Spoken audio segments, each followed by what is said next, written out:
Hello viewers, back to my channel. আজ আমি আপনাদের সামনে হাজির হয়েছি টক দই দিয়ে তৈরি কেকের রেসিপি নিয়ে।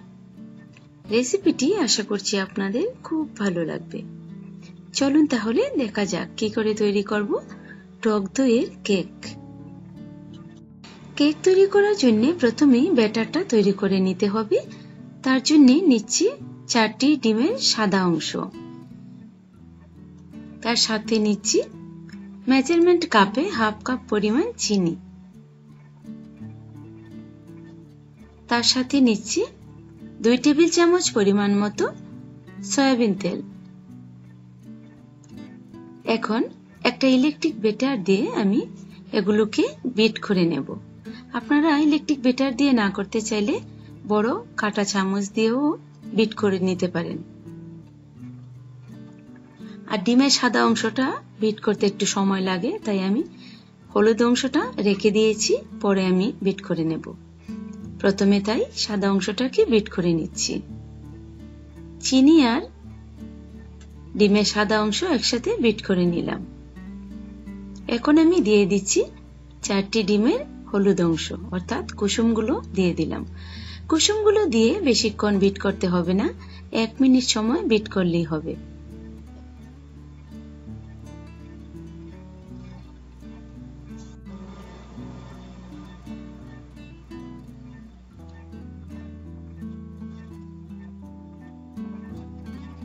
কুসুমগুলো বিট করা হয়ে গেছে। এখন আমি দিয়ে দেব টক দই। আমি এখানে মেজারমেন্ট কাপে 1 কাপ পরিমাণ টক দই দিচ্ছি।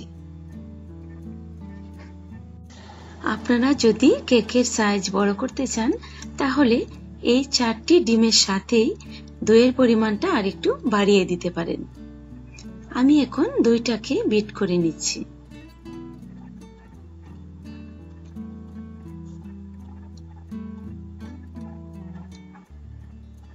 দইটা বিট করা হয়ে গেছে। এই পর্যায়ে দিয়ে দেব ময়দা। আমি এখানে মেজারমেন্ট কাপে 1 কাপ পরিমাণ ময়দা নিয়েছি। ময়দাটাকে একটা স্টিলের চালনির উপর ঢেলে দিয়েছি। ময়দার সাথে নিয়ে নিচ্ছি 1 চা চামচ পরিমাণ বেকিং সোডা, দিচ্ছি হাফ চা চামচ লবণ। যেহেতু টক দই তাই একটু লবণটা দিতে হবে, তা না হলে কেকটা খেতে ভালো লাগবে না। আর এভাবে চালনি দিয়ে যদি ছেলে দেওয়া যায় ময়দাটা, তাহলে কিন্তু খুব মসৃণ ভাবে ব্যাটারটা তৈরি হবে। আমি এখন একটা স্প্যাচুলা দিয়ে ময়দাটাকে ব্যাটারের সাথে ভালোভাবে মিশিয়ে নিচ্ছি। ময়দাটাকে ভালোভাবে মিশিয়ে নিলাম।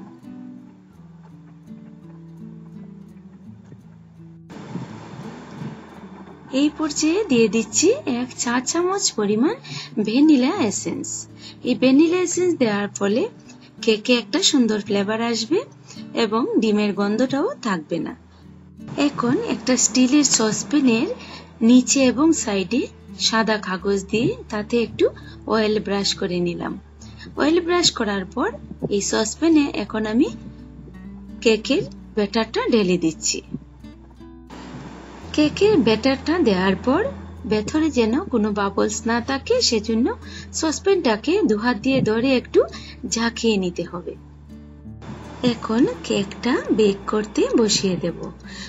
বেক করার জন্য চুলায় একটা প্যান বসিয়ে প্যানের ঢাকনার ছিদ্রটাকে টিস্যু পেপার দিয়ে ঢেকে 15 মিনিট সময় প্রি হিট দিয়ে নিয়েছি। প্যানের ভেতরে একটা স্টিলের স্ট্যান্ড বসিয়ে এখন এর উপরে আমি কেকের মোল্ডটাকে বসিয়ে দিচ্ছি। তারপর ঢাকনা দিয়ে ঢেকে 25 মিনিট সময় রেখে দেব। 25 মিনিট পর ঢাকনাটা তুলে নিচ্ছি। কেক আমার রেডি। আমি এখন নামিয়ে কেটে দেখাচ্ছি। কেকটা তৈরি করার সময় আগুনটাকে আমি মিডিয়াম টু লোতে রেখেছি। ভিউয়ার্স, এই কেকটা খেতে কিন্তু ভীষণই মজাদার হয়। আপনারা একবার তৈরি করে দেখতে পারেন। যদি সত্যি আপনাদের ভালো লেগে থাকে তাহলে ফ্রেন্ড ও রিলেটিভদের সাথে শেয়ার করতে ভুলবেন না। আর যারা আমার চ্যানেলটিকে এখনো সাবস্ক্রাইব করেননি তারা প্লিজ আমার চ্যানেলটিকে সাবস্ক্রাইব করে নেবেন। আজ তাহলে বিদায় নিচ্ছি। আবার দেখা হবে অন্য কোনো রেসিপি নিয়ে। সে পর্যন্ত সবাই খুব ভালো থাকবেন।